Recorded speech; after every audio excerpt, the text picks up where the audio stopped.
తన నిజ స్వరూపం తెలుసుకున్న ఆరాధ్యని అడ్డు తొలగించుకోవాలనుకుంది మావయ్య.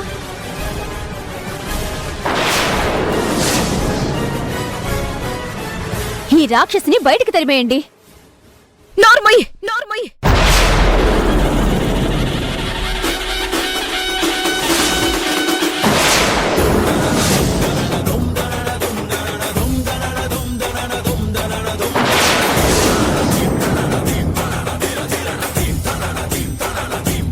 నోటికొచ్చిన అబద్ధం వల్ల మాట్లాడుతున్నావు.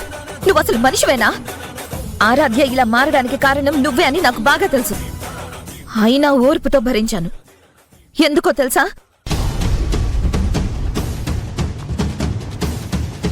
గౌతమ్కి నాకు పెళ్ళయ్యే నువ్వు డిప్రెషన్లో ఉన్నావన్న సాఫ్ట్ కార్నర్తో.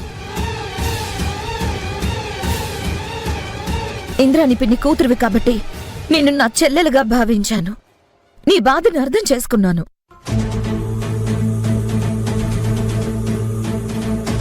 నీలో మార్పు తీసుకురావాలని, నీకో మంచి జీవితం అందించాలని నేను గౌతమ్ స్ట్రాంగ్ గా అనుకున్నాం.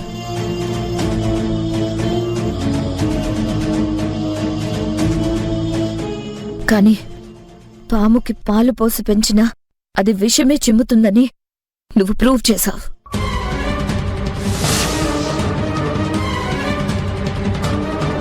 కోపంతో ఈర్ష్యతో రగిలిపోతూ నన్ను గౌతమ్ని దూరం చెయ్యాలని ప్రయత్నం చేశావు. ఒకరిపై ఒకరికి ప్రేమలో పంచభూతాల సాక్షిగా ముడిపడ్డ మా ప్రేమానుబంధాన్ని విడగొట్టడం నీ వల్లేమవుతుంది.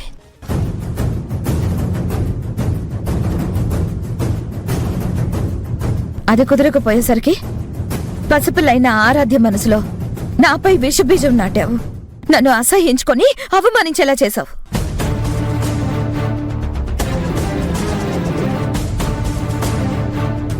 ఇప్పుడు నా కుటుంబానికి నన్ను శాశ్వతంగా దూరం చేయాలని చూస్తున్నావు. నువ్వు చేస్తున్నది తప్పు కాదు, అంతకు మించిన ఘోరం. నేను చూస్తూ ఊరుకోను.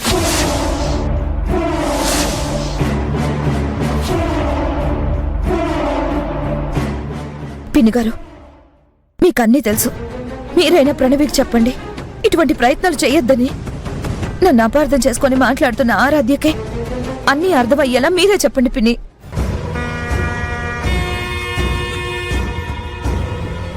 నా బిడ్డని కాదని గౌతమ్ నిన్ను పెళ్లి చేసుకున్నా నేను బాధపడకుండా నువ్వు గౌతమ్ హ్యాపీగా ఉండాలనే కోరుకున్నాను.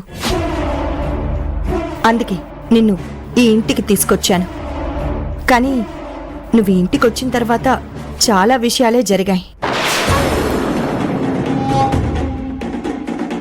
ఆరాధ్య 2 సార్లు ప్రమాదానికి గురైంది. దానికి కారణం నువ్వే అని తనే చెప్పింది.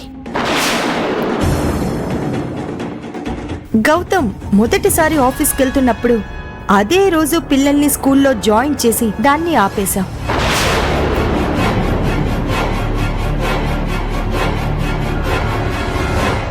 రెండోసారి ఆఫీస్కెళ్తున్నప్పుడు ఫంక్షన్కి తీసుకెళ్ళాం. నీకు ఐస్ క్రీమ్ తీసుకురావడానికి వెళ్ళి వాడు ప్రాణాల మీదకి తెచ్చుకున్నాడు.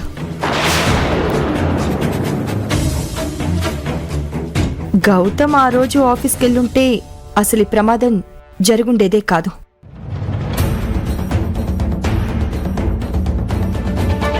పిన్ని, నువ్వొక నష్ట జాతకురాలివని స్పష్టంగా తెలుస్తోంది. నువ్వు ఎక్కడుంటే అక్కడ కష్టాలు, కన్నీళ్లు, ఆపదలు, ఘోరాలు జరుగుతున్నాయి.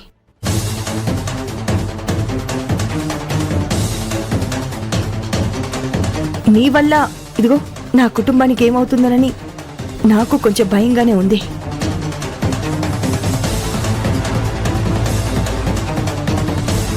ఇన్ని రోజులు గౌతమ్ దూరమై మేము ఆనందంగా లేకపోవచ్చు, కానీ ప్రాణాలతోనైనా ఉన్నాం. నువ్వు ఇక్కడే ఉంటే మా ప్రాణాలకు కూడా ప్రమాదమని మాకనిపిస్తోంది.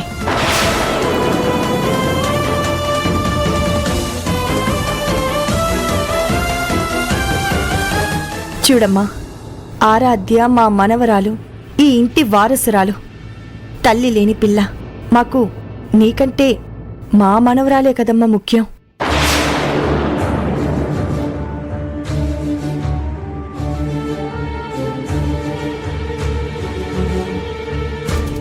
ఆరాధ్య నీ ద్వారా బాధపడుతోంది, నువ్వంటే తను భయపడుతోంది.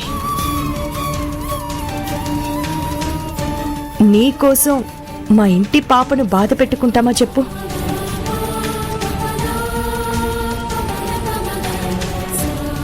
నువ్వు ఇక్కడే ఈ ఇంట్లో ఉండటం ఆరాధ్యకి ఇష్టం లేనప్పుడు నువ్వు ఈ ఇంటి నుండి గౌతమ్ జీవితంలో నుండి శాశ్వతంగా బయటకెళ్ళిపోవాలని ఆరాధ్య స్ట్రాంగ్గా కోరుకుంటున్నప్పుడు నువ్వు వెళ్ళిపోవటమే మంచిది.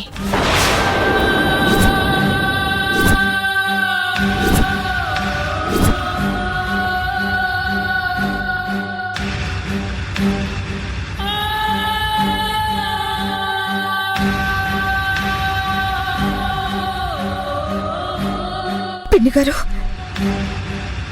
అమ్మలా భావించిన మీరు కూడా నన్ను అపార్థం చేసుకుని వెళ్ళిపోమంటున్నారా?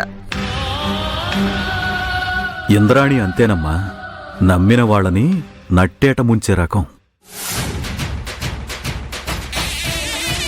మావయ్య గారు ప్లీజ్, అందరూ నన్ను పొరపడి అపార్థం చేసుకుంటూ ఏదేదో మాట్లాడుతున్నారు.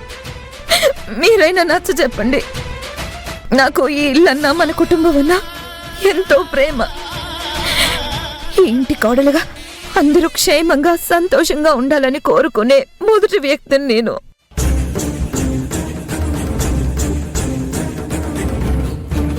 అటువంటిది నేనెందుకు ఆరాధ్యం చంపాలనుకుంటాను మావయ్య? నేనెందుకు నా భర్తకి హాని కలిగించాలని చూస్తాను? ఏ తల్లైనా తన బిడ్డని చంపాలని చూస్తుందా?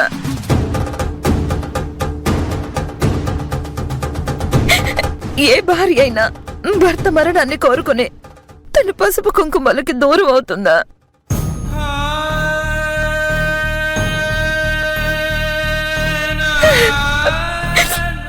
చెప్పండి మావయ్య గారు, మీరైనా చెప్పండి.